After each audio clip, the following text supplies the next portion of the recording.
Welcome back to The Rosy Romantic. I'm Bree, and today we're going to talk about romantic tropes that I will fall for every single time. So if you're interested in that, stay tuned. Also, feel free to like, comment, and subscribe. So grab your drinks, grab your snacks,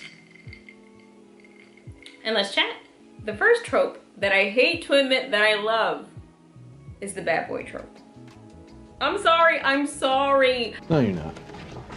But it's so good. Or like the dangerous lifestyle trope, okay? It's the difference between the person with the dangerous lifestyle, and they're like riding a motorcycle, or they have really cool clothes and they're just like really cool. And then the person that they meet is like very just like down to earth, very normal. Like, I make my grocery shop on Thursdays, and then, I go to work back and forth, and then they meet this person that has this lifestyle that is totally separate from them, and they're like, what? Shut up! I beg your pardon? But I don't like when the bad boy or bad person is like Harden. Okay, Harden from After. No, we don't want that. We don't want that. I don't want any like Mr. Grey. No, I don't like Mr. 50 Shades of Grey. No. I like smart bad boys. Okay, follow me here. I like Thomas Shelby from Peaky Blinders. But this is the fictional world.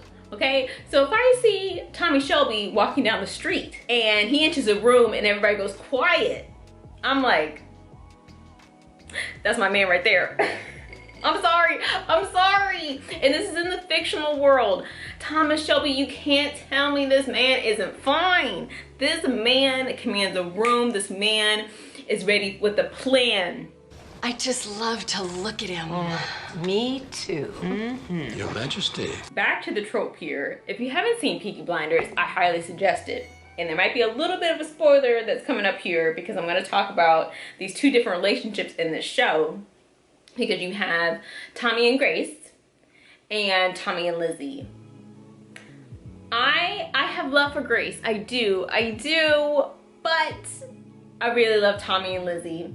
Lizzie, I want it known. I love the dynamic of it being smart bad boy with smart bad girl. We don't see a lot of it like on screen. I think we do mainly in books and things, but within TV and movies, sometimes we'll get a glimpse into it if they're like both spies or something like that.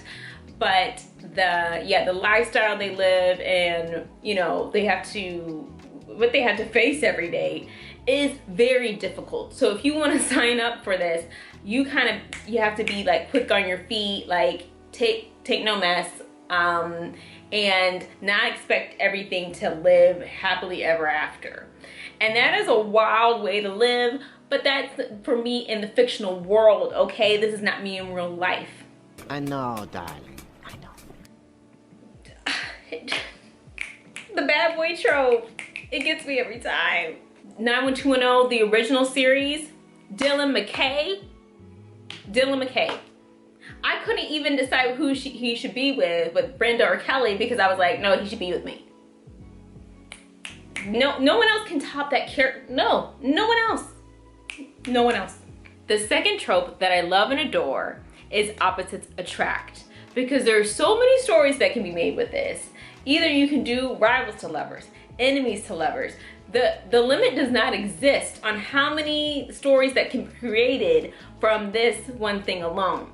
So we were so spoiled in the 90s. So the 1997 Anastasia, we were just seeing all of this movie magic happen, and we were just trying to all absorb it. We didn't realize how spoiled we were with Dimitri and Anya, or Anastasia. I was like, this back and forth, I'm like, oh, this happens all the time in romance. Like, it can only get better from here. But we are now so spoiled that we were like, oh, that's the standard.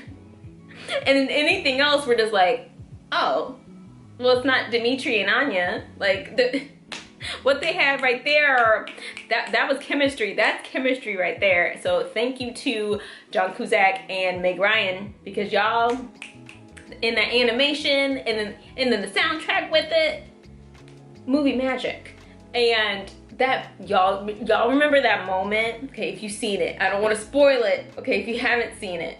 Which I kind of spoiled it because I just see about the couple there. But anyway, when it's that Paris holds the key to your heart song, Dimitri says, "Princess, I found you at last. No more pretend, you'll be gone. That's the end."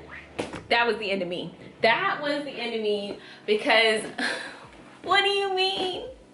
You're saying he was like, I am head over heels. I'm in love with this woman. I don't want to play any more games.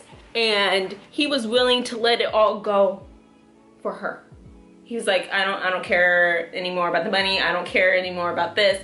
I only care about Anya. And her not knowing this, like, and him like holding back his feelings and drawing back, I was like, yeah. They don't make it like this anymore. They don't. Sometimes they do, but they really don't. And I can't get over it. The only time this came close to topping that type of chemistry, like bouncing off of one another, was Me Before You with Sam Claflin and Emilia Clarke.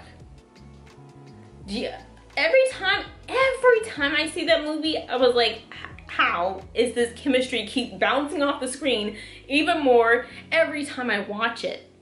And even the way it ends, like, it gets me every time. I'm in tears, and I know it's coming. I'm in tears every time.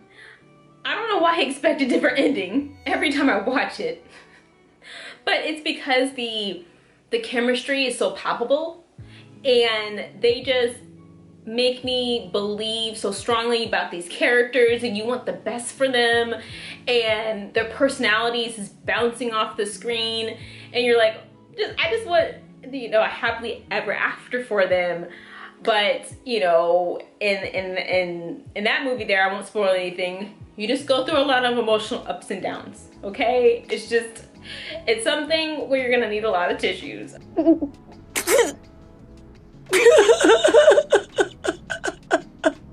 I will forever remember the first time I watched it. I was watching it with my sister, and she walks in with that red dress because they're about to go to like an orchestra event. And his eyes, like Sam Claflin, he played it so well. He played it so well as Will. Then she walked in, and he's like, she had a scarf on, I think a pink scarf, right? And he's like, remove the scarf. Because he's like, okay, I just want you to be you, honey. Boo, I want you to look the best, like, you know, put your red dress on. Like, that's what he wanted from her. And then the scene where she's just so confident and so radiant as Louisa, I was like, this. I'm not gonna cry. Wait, are you crying? Yes. We're both great at this. My third favorite trope, I will always run to watch, because it's the Bodyguard trope. Y'all, the way that the Bodyguard changed the whole way that I saw movies. I was like, this is cinema. And not just to say, yeah, this is cinema, like, you know, oh, this is a great movie, whatever. No, this changed my whole movie life. I was like, they need Oscars. I don't know what the Academy was thinking. I was like, for chemistry, soundtrack. They don't even have a chemistry category. I will make one. Actually, they should have one by now. I don't understand this. Stunts, which they are putting into the Oscars this year. Everything, sound, editing, everything about that movie. It is the romantic classic of all time. Okay, at least for me. But the chemistry between Rachel Marin and Frank Farmer, when they meet, they can't stand each other. And I know instantly, I'm like, oh, they're gonna fall in love so deeply. They're going to, like, this is going to be like the story that we'll constantly tell, like, from generations to generations, because you're gonna be like, wait a minute, I need you to tell the story, okay, before we even start The Bodyguard, that Rachel Marin and Frank Farmer, this relationship will change your movie life forever. That's what they did. And she's this amazing artist, and she has to be faced with putting in this much danger, okay, that she's in, just so she can live her dreams. And then we have a guy that protects people for a living, and he's willing to put his life on the line. So he kind of knows exactly what she's going through, because they both have dreams where they have to put their lives on the line, but just in different ways. Oh my goodness. And here's a cool fact that you may not know about, that back in the 70s, when this was originally written for the script, was for Steve McQueen and Diana Ross in mind. Y'all, if we got that version as well in the 70s too, they would have ate that up, y'all. I know that, yeah, definitely, yeah, Whitney Houston and Kevin Costner, they hit it out of the ballpark, okay? But yeah, Diana Ross and Steve McQueen, they would have too. Like, it's just, and this is the reason why I don't want a remake of this story. Okay, you made one once, and it was perfect. It was perfect. Leave it alone. Leave it alone. You can't top it. I'm sorry. You can't top chemistry like that. You can't top Whitney Houston, Kevin Costner. Like, you know, remember the scarf thing and the sword? You can't top it. Don't do it, because you'll, oh my gosh. That would be embarrassing. That would be embarrassing. You can't top it, don't do it. And they're like, oh, we're gonna change things up and she won't be like, you know, an artist or a singer, or something's happening. I have no idea. I'm like, how do you have The Bodyguard without songs?